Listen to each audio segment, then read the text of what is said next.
안녕하십니까. 오늘은 생각하면 생각할수록 미궁으로 빠지는 주제 하나를 다루려고 합니다. 육체와 정신.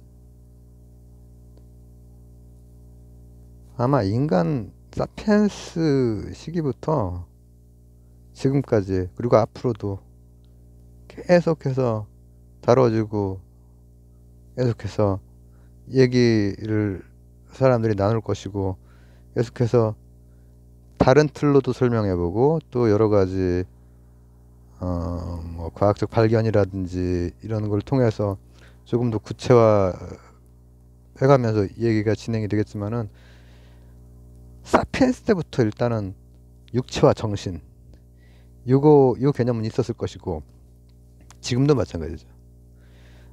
제가 이제 뭐 저번 채널에서 고대부터 해서 뭐 데카르트 중심으로 해서도 이제 현대 철학도 쫙 올렸는데, 뭐 나중에 또 기회가 되면은 몇 개는 제가 건졌기 때문에 올릴 수 있고 얘기를 풀겠지만, 오늘은 좀 쉽게 몸하고 마음. 일단은 그래도 데카르트를 봐야겠네. 데카르트가 그거를 가장, 왜 그 데카르트가 근대 철학의 비조인 이유, 이런 걸 제가 쓴 적이 있는데, 데카르트가 특별한 이유는 뭐냐면은, 이 뭐 서양 철학사라고 볼 수 있는, 철학사에서 이 두 개에 대해서 가장 말끔하게 일단 한번 나눠보려고 하는 그 작업을 했던 사람이죠. 그 앞뒤 상황, 역사적 맥락이나 또 종교사적인 그 영향이나 이런 것들이 다 있긴 하지만은, 우선은 데카르트 선생은 이제 우리말로 번역된 걸로는 이렇게 그 얘기를 하죠. 연장과 사유로 구별을 해요. 뭐 연장 들고 막 이렇게 깡패 그게 아니라, 이런 건 연장이라는 거예요. 연장. 그리고 이건 사유라는 거고. 근데 문제는 뭐냐면은, 이런 게 이제 실체라고 했을 때, substance라고 했을 때, 한 substance는 연장성이건 실체성이건 하나만 갖는다라고 하는, 이 사람 수학자잖아요. x, y축에 점이 어디에 이렇게 딱 찍히는 그거 한 사람이거든요. 좌표축 맞는 사람이니까는, 이 연장이 있을 때는 이 연장이 가지고 있는 연장성만 있는 거예요. 이 실체에는. 그러면 사유하고 있는 것은 요 실체성과는 갈려야 되겠죠. 그러니까 마음과 몸, 정신과 육체에 대해서 늘 사람은 생각을 해왔을 것이고, 지금도 그렇고 앞으로도 그럴 것이지만은, 그에 대해서 철학자로서 나름대로 뭐라고 하면 좋을까, 좀 확실한 구분을 해보려고 굉장히 애를 썼던 사람이죠. 근데 문제는 뭐냐면은, 그렇게 확실하게 갈리는 순간에 일단 왜 갈리려고 했을까? 왜? 그때는 이미 이 양반도 수학자이고, 물리학적인 그 여러 합리적인 그 생각들이 막 태동을 하던 때란 말이죠. 그래서 이 사람은 물리학적인 그 인과율, 이 물질 세상 이 현상계를 이루는 요것에서 이 인과율의 폐쇄성을 지키고 싶었던 거예요. 폐쇄성. 아주 그 수학자이자 과학자이자 철학자인, 아주 자연과학적인 그 생각을 가지고 있는 사람이죠. 어떤 면으로. 이 사람이 그 경계선에 있기 때문에 굉장히 신학적이면서도 철학적인 사람이거든요. 어떻게 보면은. 왜냐면 나중에는 이게 하다 안 되니까 본유관념이라고 하는 걸 끌어다니고, 어차피 그 본유관념이 신. 그때 당시에 철학자, 수학자, 자연 철학자, 지금 이제 자연과학자라고 우리가 알고 있는 뉴턴이나 갈릴레오 같은 사람들이 자연 철학자란 말이죠. 형이상학까지를 포함하면서 생각했던 사람들이고, 뭐 스피노자도 마찬가지. 스피노자는 조금 나중에 합시다. 이런 사람들이 다 그때 그 했던 그 분과학문의 여러 사람들이 우리가 지금 분과학문으로 나눠서 생각을 하고 있는 것이, 그 사람들은 굉장히 그 형이상학적인 시스템을 다 가지고 있었던 사람들이고 신을 믿었던 사람들이라니까. 신을 믿었던 사람들이라고 제가 여러 번 얘기를 했었죠. 어쨌든 간에 이 양반도 그래서 그 두 개를 완전히 가르면은 이 상호 간의 그 관계가 설명이 필요하다고 느끼는 거야. 그러니까 뭘 하냐면, 뭐 이제 송과선에서 만난다 이 얘기도 한 적이 있지만은, 오늘은 육체와 정신 요거 가지고 조금 진행을 해볼게요. 이 사람은 상호작용을 한다라고 일단 그 생각을 했어요. 송과선 같은 걸 통해서 상호작용을 한다. 그러니까 이게 늘 인간에게는 늘 해묵은 문제인 거야. 이 몸은 뭐고 마음은 뭐냐, 정신은 뭐고 육체는 뭐냐, 연장 이 연장은 뭐고 사유는 뭐냐. 이거 이 정신을 사유로 봤다라고 하는 것 자체가 이 사람이 벌써 근대 철학의 비조라는 거죠. 이성으로 봤다는 거거든. 사유, 그죠? 물론 뭐 그 사유의 그 이성적인 것뿐 아니라 여러 가지를 다 포함할 수는 있겠지만은 핵심은 이성이죠. 근데 오늘 뭐 데카르트를 자세히 보려고 하는 건 아니지만, 이 두 개의 그 관계는 현대 자연과학의 아주 특히 한 50년 전부터 급격한 발전, 이런 걸 통하면서 근현대 사이부터 계속 그 관계에 대해서 새롭게 생각을 많이 펼쳐보기도 했죠. 그 이외 철학자들이나 과학자들이나. 이를테면은 제가 아까 이렇게 상호작용한다고 그랬죠. 상호작용은 인과관계를 말하는 거거든요. 근데 그게 아니라 이거랑 이거는 양면성을 가지고 있는 거다, 사실은. 그러니까 우리가 우리를 파악하려고 하면 나를 알고 싶은 거야. 사람을 알고 싶은 거야.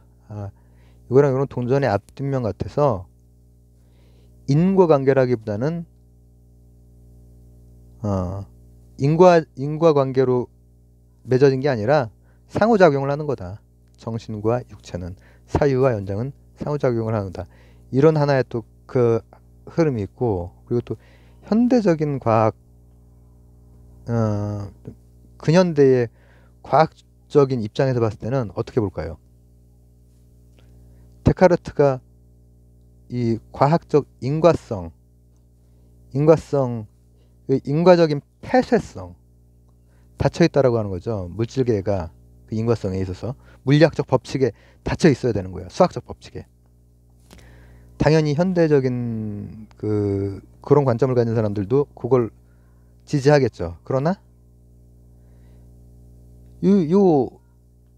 이 실체는 연장으로 이해가 되는데, 사유라고 하는 실체는 그 실체를 실증적인 방법으로 관측, 측정, 실험, 이게 불가능하잖아요. 그러니까 이 사람들은 아니다. 이게 두 개로 나뉜 것도 아니고 양면도 아니고 그냥 하나의 통합된 것으로 보는 거예요. 이제 우리가 보통 환원주의라고 이제 보통 얘기를 하죠. 물질적으로 다 설명을 하는 거예요. 신경학의 발달이라든지 이런 걸 통해서 전체를 다 이건 아주 큰 흐름만 세 개를 보는 거예요, 지금. 데카르트의 이제 이분이 된 거야. 사유와 연장이 이분이 됐지만 관계도 맺어줘야 되니까 막 다시 본유관념, 신이 들어가고, 그러다가 그게 아니라 이것은 동전의 앞뒷면과 같이 인과관계는 아니고 상호관계가 있다. 그 다음 이제 물리적으로는 아니다. 환원주의적으로 설명하는 하나의 방식. 이때는 다시 인과율이 살아나는 거예요. 인과율. 그래서 정신과 육체에 대한 것은 근대 이후로 이렇게 크게 한 세 방향으로 이렇게 생각이 계속 되고 있고, 여기서 좀 더 들어가면 그 인과율에 대한 것도 이제 더 복잡해지죠. 인과율도 데카르트의 인과율이라고 하면은 사실상 아리스토텔레스예요. 아리스토텔레스의 근거율을 말하는 거거든요. 우리 수학의 정석, 센수학은 좀 배운 적은 없지만은 수학의 정석의 1장 1절 집합과 명제, 그게 근거율이에요. 근거율적인 논리거든요. 이제 데카르트보다 조금 뒤쪽으로 가면은 과학적으로는 일단은 근거율적인 게 기본적으로 단순화시켜서 분석적인 방법으로는 그게 많이 쓰이지만은 충족 이율이라고 하는 새로운 논리학도 라이프니츠에서 이제 생각이 되고, 이거는 서양 쪽의 그 얘기고, 힌디 쪽에서는 이미 충족 이율에 해당되는 1대1 관계의 근거율이 아닌 다른, 뭐라고 하면 좋을까, 충족 이율, 다른 논리학이 이미 있었죠. 발달이 되어 있었고. 그런 얘기는 나중에 하겠습니다. 갑자기 얘기가 번질 것 같네. 그래서 요약하자면은 정신과 육체가 우리가 늘 있고, 이거에 대해서 늘 생각을 많이 하죠.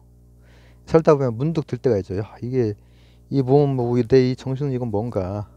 근데 그거에 대해서 아주 그 원시인 시기부터 생각을 했겠지만은 근대쯤 돼서는 그걸 나름대로 말끔하게 잘 갈라놓은 사람이 있고, 갈랐지만 상호작용은 해야 되고, 상호작용을 하지만 물리법칙은 벗어나면 안 되고.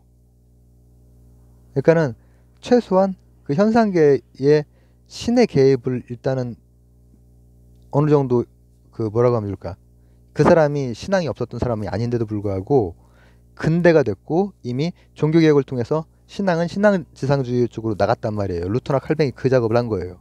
그것도 이겼다 나중에 걸게요.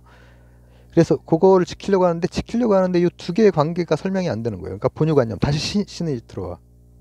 그런 하나의 관점이 있고, 그 다음에는 아니다, 양면으로 봐야 된다. 동전의 앞뒷면으로 봐야 된다. 그렇게 되면은 이제 인과율과 조금 벗어난 다른 얘기를 하는 거죠. 상호관계는 있다. 이것을 바로 충족이율로 이렇게 그 연결해서 말할 수는 없지만 근거율적인 생각에서 좀 벗어난 생각인 거예요. 몸과 마음. 우리가 몸과 마음이 근거율대로 움직입니까? 굉장히 복잡하잖아요. 누워서 내가 지금 목도 아프고 허리도 아프고 화장실을 좀 이따 갈까 말까. 아까 라면을 먹었는데 아까 라면을 계란을 빼고 먹을 걸. 그러니까 우리는 근거율대로 이렇게 논리적으로 움직이지 않는 존재란 말이죠.